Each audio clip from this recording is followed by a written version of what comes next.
Team709 here on the No Limit YouTube channel for another deck profile for you guys this week. As I mentioned in the last, little video, still kind of getting things situated for the other thing that we're going to be doing instead of Deck Doctor now.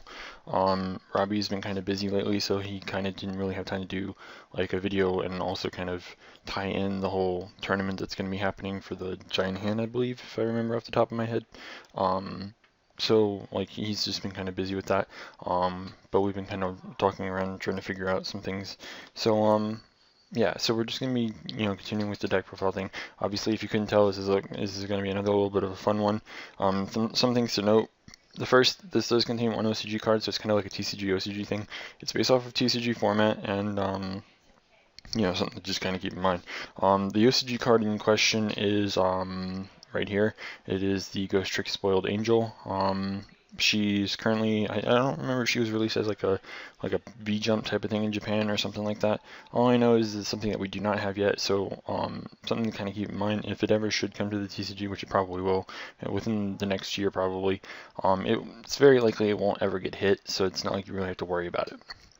So yeah, just throwing that out there. Other thing, I was kind of, I guess in a way, motivated to make this deck because of the Zodiac Duelist, and I'm sure some people will be like, that's not usually a very good idea, but they kind of brought up an idea that I had a long time ago, originally when Ghostricks first came out, and they posted about a card on the Zodiac and said, like, how can this card be good? And a lot of people were saying, well, this card's playable in both Worms and in Ghostricks because they have a card that can help trigger it. And we'll get to that card very, very soon. So let's just get into the, actually, before we do that, if you happen to hear something very loud in the background, it's obnoxious children playing with apparently a, a speakerphone or, like a loudspeaker, whatever, one of those obnoxious things. So yeah, just in case you hear it, I do apologize, I can't really do anything about it, whatever. So getting into the deck, before we get interrupted again, we have, for the monsters, 3 Ghostricks Stein, 3 Ghostrick Jiangxi, and then of course the card I was talking about before that's a very interesting thing that the Zodiac decided to resurface is Brainjacker. For anyone who doesn't already know what this card does, it is a Dark Level 2 Fiend, obviously an effect monster. It's a flip effect. It says equip this card to a monster on your opponent's side of the field, and treat this card as an equipped card. Take control of the equipped monster. Your opponent gains 500 life points during each of their standby phases. So it's kind of like another Snatch Steal, but the thing is that obviously it has to stay face up on the field whenever it's flipped, so if they attack into it, obviously it won't get its effect. But Ghostricks and Worms both have cards that allow it to kind of get that effect off with, little trouble. And we'll kind of cover that a little bit more once we're done with like the deck itself. So continuing on, we have 3 Ghostrick Jack Frost, 3 Ghostrick Lantern, 3 Ghostrick Spectre, and 3 Ghostrick Mary. Spells, we have 1 Allure of Darkness for just kind of drawing. 1 day apiece to kind of help reduce some of the damage you take, even though the damage you take from anything that's not Ghostrick is usually halved. It's still kind of nice to kind of prevent some of that extra damage that you don't want to be taking. Not to mention it allows you to get to a free card. It's something that I've been kind of playing around with though. I might actually remove it for a 3rd duality or maybe even something like Book of Moon or something like that. So it's just something that's kind of experimental, I guess. But yeah, just kind of wanted to mention that. Continuing on, we have 2 Potted Dualities, 3 Swords of Concealing Light for anyone who doesn't know what this card does as well, just in case. It doesn't hurt to kind of cover it. It's a continuous spell card. When this card resolves, all monsters your opponent controlled when this card was activated are changed to face down defense position. Monsters your opponent monsters your opponent controls cannot change their battle positions, and this card is destroyed during the 2nd standby phase after its activation. So kind of good for forcing weak monsters to stay into maybe attack position somehow, like if you force their monster after it's been activated to like be in attack position and they can't change it, and of course you can put their monsters face down and prevent them from being able to do anything for basically 3 turns. So yeah, it's kind of nice, and especially good for this deck considering you can attack directly because of this card. Monsters cannot be attacked while face down, and if all monsters that a person controls are face down, you can attack directly with your monsters. So if you happen to play this card, put all their monsters into face down defense position, you can attack directly as long as this card is face up on the field. So that's kind of part of the reason why this card is just really good.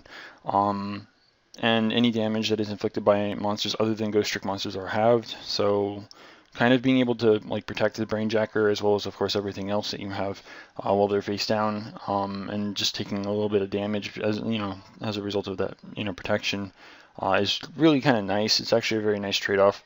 It allows you to kind of work with things like the Mary. It works with the Jack Frost because of the direct attack, stuff like that. It's just a really solid card for this deck. The thing is like, of course, if you're playing against things like Shaddolls, it kind of benefits them as well. You can't attack their set Shaddol monsters, and they can just freely flip them on their turn.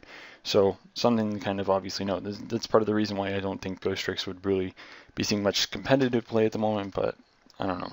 That could just be me being, I don't know, thinking way too into it or something. I don't know, whatever. But anyways, that was the last spell. Onto the traps, we have 1 Bottomless Trap Hole. Self-explanatory. 2 Burst Rebirth. For some reason, I was thinking correctly, and then I wasn't because of the picture. It says Burst Reverse for some reason.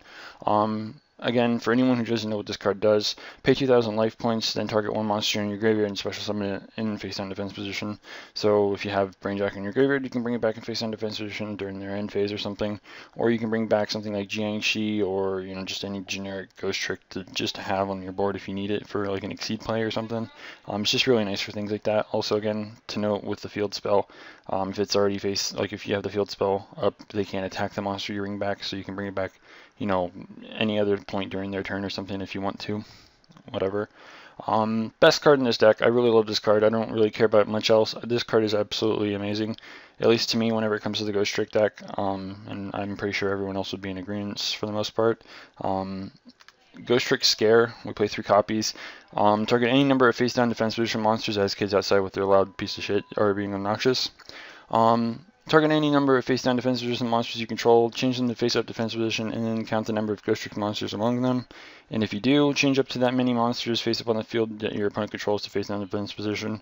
So you can flip anything basically, but if there's a Ghostrick, then you can flip your opponent's monsters face-down as well for an equal number of the Ghostricks. So you can still flip this up and not flip anything that they have face down and then take their monsters. So I mean, it's really nice to kind of have a card like that. I know that originally it wasn't really ideal, but some of the Shaddol players used to actually kind of play this. I think that was before. I don't remember if we get Sinister Shadow games immediately upon release or not. I don't remember off the top of my head, but it's something that I remember some people actually playing. I'm just saying it wasn't exactly ideal, but some people actually did it. But it's just a really disgusting card for a lot of things. So and for worms, they have something very similar in the form of W Nebula Meteorite, I think is the name. So I'm taking too long on this. So I'm going to speed this up a little bit. Finishing out the traps, we have 1 Compulsory, 2 Fiendish Chain, and 1 Solemn Warning. All should be self-explanatory. Extra deck, we have 2 Downward Magician. This should be kind of obvious considering a lot of the things in your extra deck are going to be rank 3 or lower. 2 Ghostricks, Spoiled Angel. Again, it's kind of very similar to Downward Magician. Downward's kind of that extra card in case you need it, especially over things that aren't Ghostricks, because this can only overlay on top of a Ghostrick Exceed. Or if you happen to have 2 level 4 monsters, you can use that as well. For anyone that does not know what this card does, of course, 2 level 4 monsters, or you can Exceed summon this card by using a Ghostrick Exceed monster you control other than another copy of Spoiled Angel, of course. And any materials that were attached to it, of course, become materials to this card as well. When this card has 10 Exceed materials attached to it, you win the duel. So that's kind of hilarious if you happen to actually manage to pull that one off. Once per turn, you can detach an Exceed material from this card to add any one Ghostrick spell or trap card from your deck to your hand. And once per turn, you can attach you can attach a Ghostrick card from your hand to this card as a material. It doesn't matter what card; it could be even Ghostrick Scare if you want to. So just throwing that out there, as well as the field spell. That's something else you can do. Continuing on, we have 1 Acid Golem for those random like skill drains that you might run into, Cleave Fort sort of thing. Nightmare Shark, decent generic, rank 3. 2 Alucards just because this is kind of Ghostricks and you can kind of recycle them. Not to mention you can use them to overlay for Spoiled Angel and stuff like that. Equipped Engineer, just a generally decent rank 3. 1 Dante, 2 Dualahan. 3 seems a bit excessive, really, but I'm kind of testing around with the next card, which is number 39, Utopia Roots. I'm kind of testing between a third copy of Dualhan and this. This hasn't been terrible, but at the same time, there are times when I might actually want the third Dualhan, so something to kind of note. And then the last monster in the extra deck is Double Slacker Magician, kind of like a Zen Mains, but rank 1, and doesn't really destroy things. Well, it does, but doesn't, so I mean, you know. Anyways, I really do enjoy playing this deck. I mean, Brainjacker is always kind of hilarious, especially if you happen to pull it off. And I really do like Spoiled Angel. She's just, I like the art, and I really think the card's just like actually really cool and good. So I don't know. Let me know what you guys think of Ghostricks in general. Let me know like how you like to build your deck if you happen to play Ghostricks. You know, things like that. Discuss like ways to make it better or something in the comments, stuff like that. Yeah. So I might be doing something with zombies next week, more specifically with things like Unizombie or something. Unizombie is just like a really, really cool card, and I've always loved zombies, so that's something we might be doing next week. So be sure to stay tuned for that. If you haven't already, don't forget to rate, comment, subscribe, and until next time, this is Team 709 signing out.